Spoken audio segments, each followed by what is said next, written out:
welcome everybody to my Great Balls of Fire review.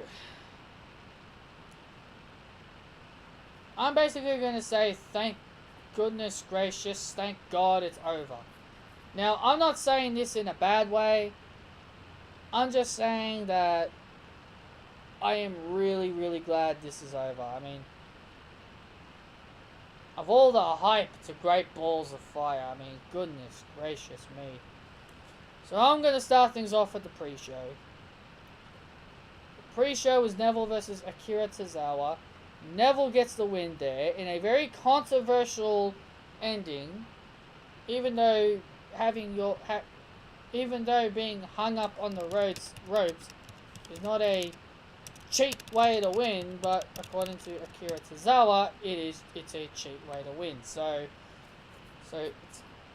Tozawa and O'Neil are going to try and get Titus O'Neil is going to try and see if he can get a rematch for Akira Tozawa at the Cruiserweight Championship.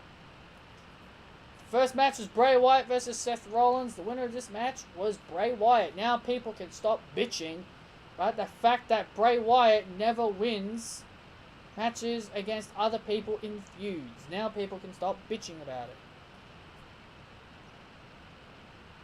It was a pretty good match. I will give it that. It was a pretty good match. Next match was Big Cass versus Enzo Amore. Now, Big Cass debuts his new theme. I will say it is a really uncreative theme in my opinion. I'm not saying I hate the theme. I think it's very uncreative. I mean, like, it just goes dun dun dun dun dun dun dun. Now, yes, I get it. It has to fit who he is. It has to fit who he is. Because he's a big guy and he has to be really serious. He has to have a serious tone type of music. No, I'm not saying I hate it. It's just very uncreative to me.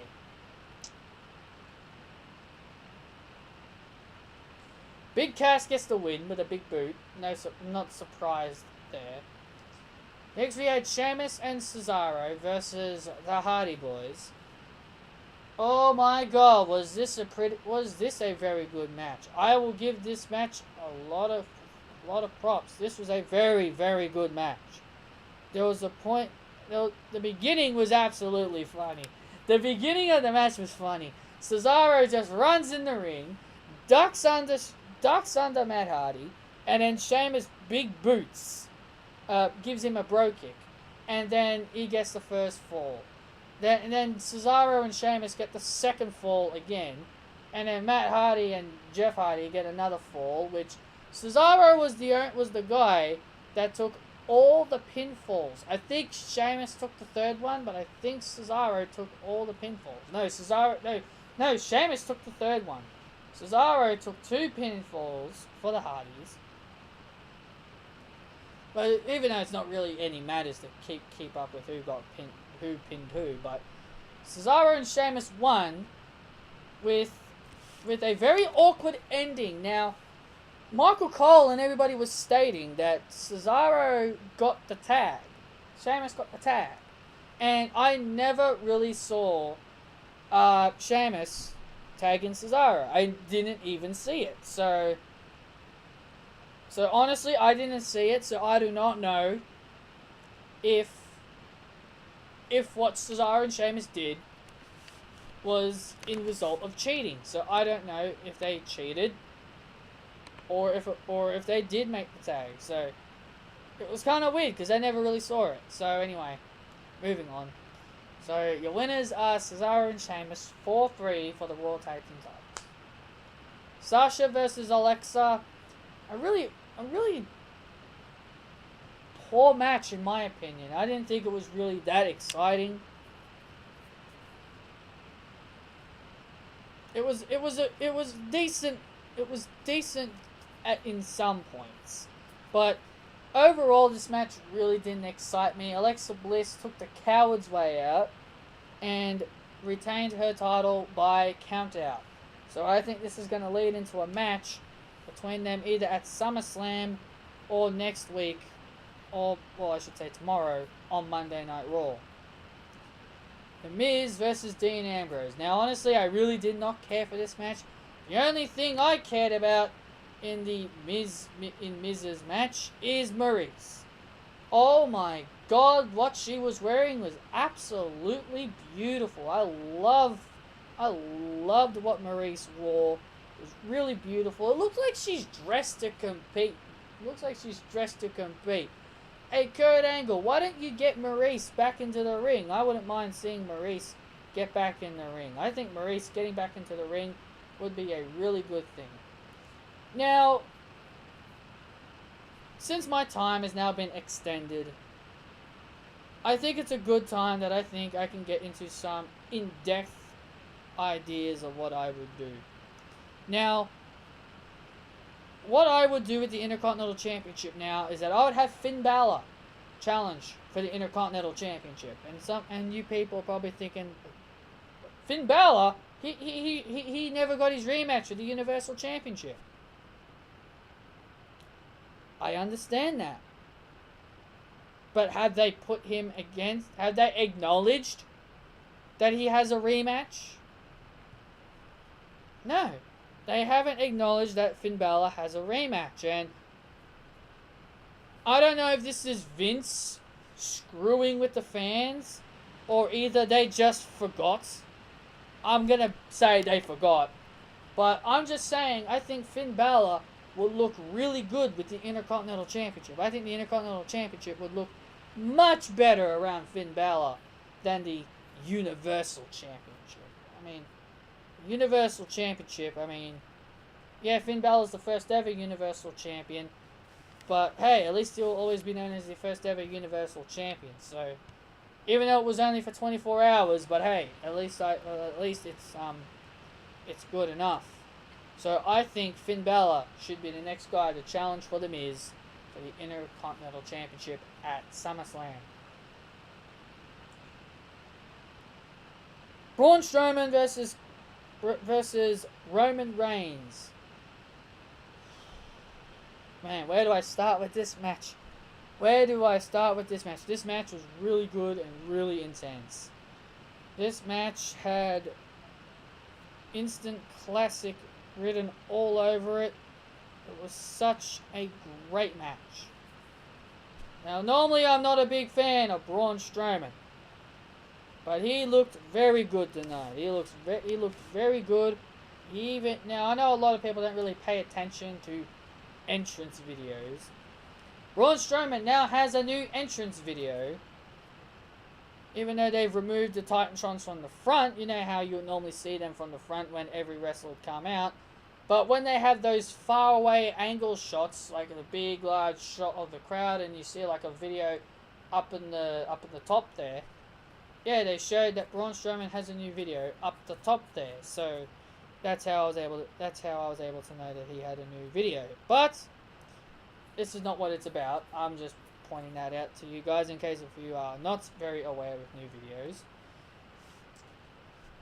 Now, this match was really good. At the end of this match, Braun Strowman won due to Roman Reigns spearing himself into the ambulance.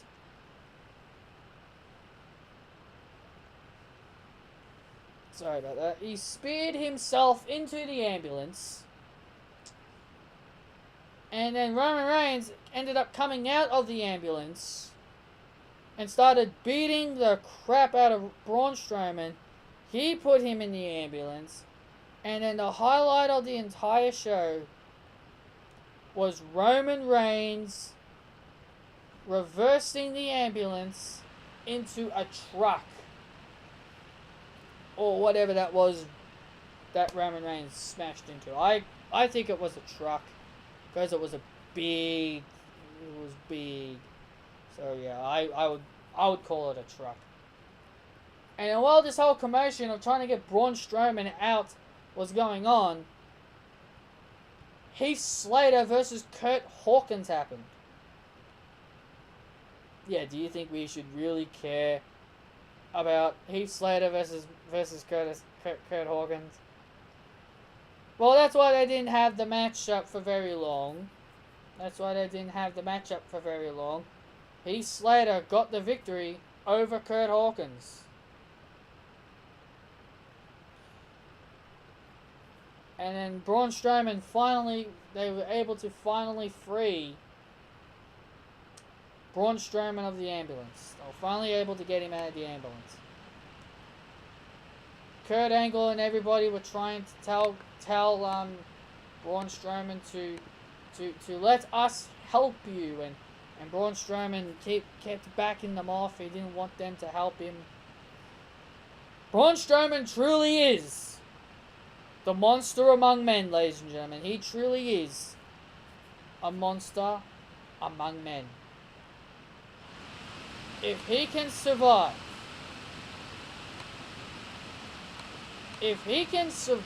an accident, an ambulance accident,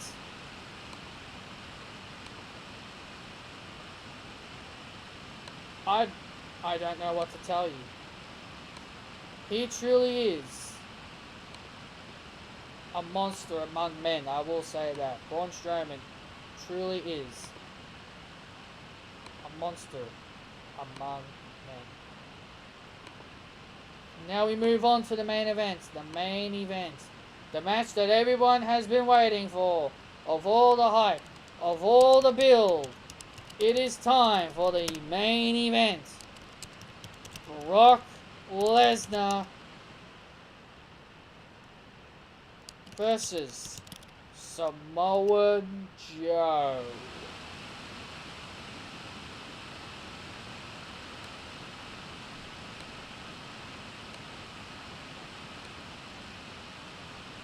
Honestly, I think this match was a very, very disappointing. I think it was disappointing. Some people might think it was good, but I think it was very, very disappointing. The build to the match was good. I almost said great. I never really say great for Monday Night Raw. The build up to the match was good. Very good. But then when it comes to the match, probably the only best thing about it is that Samoan Joe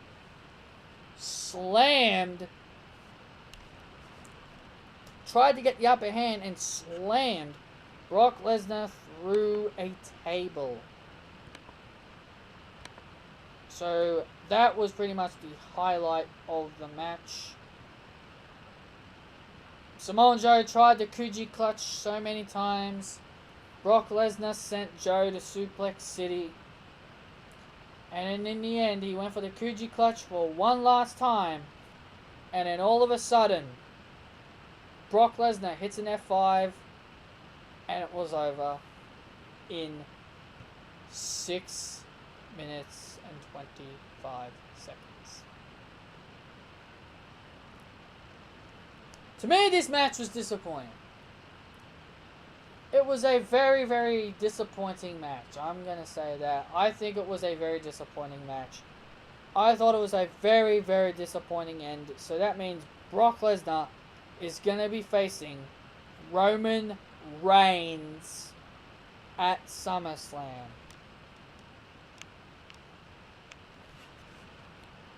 My overall thoughts of the pay-per-view. You know, we all went on a limb and we bashed the pay-per-view name Great Balls of Fire. But I will say, it was an okay show. It wasn't the best show, but it was okay. I actually enjoyed some of the matches they had. Even I'll admit that. Sorry about that, I had a quick yawn.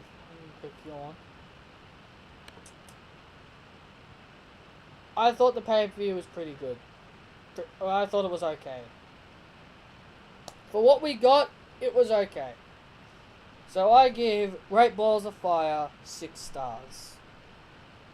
And as for every other match, and as for the feuds, Well, I would much rather see Finn Balor feud for the Intercontinental Championship. Brock Lesnar's obviously going to be feuding with Roman up and towards SummerSlam periods. I think the Hardy Boys are going to be continuing their chance, continuing their chase for the Raw Tag Team titles. Sasha Banks is going to get a rematch, possibly on Raw, or maybe they'll save it for SummerSlam.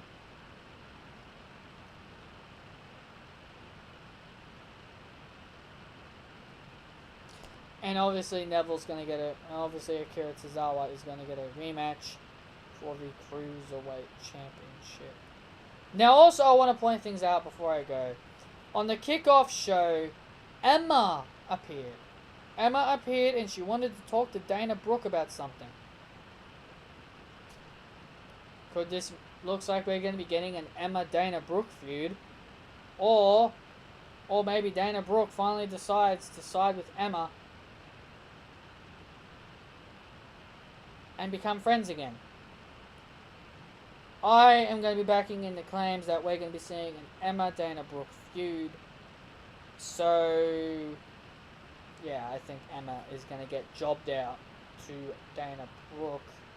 So I think it's going to be very, very sad in my honest opinion. But anyway, that has been my goodness gracious, great balls of fire pay-per-view review. And I hope you guys enjoyed it. Now, I didn't really rant as much. I didn't rant this time, so I give this pay-per-view a 6-star. And I will see you guys when I review Monday Night Raw. See you then.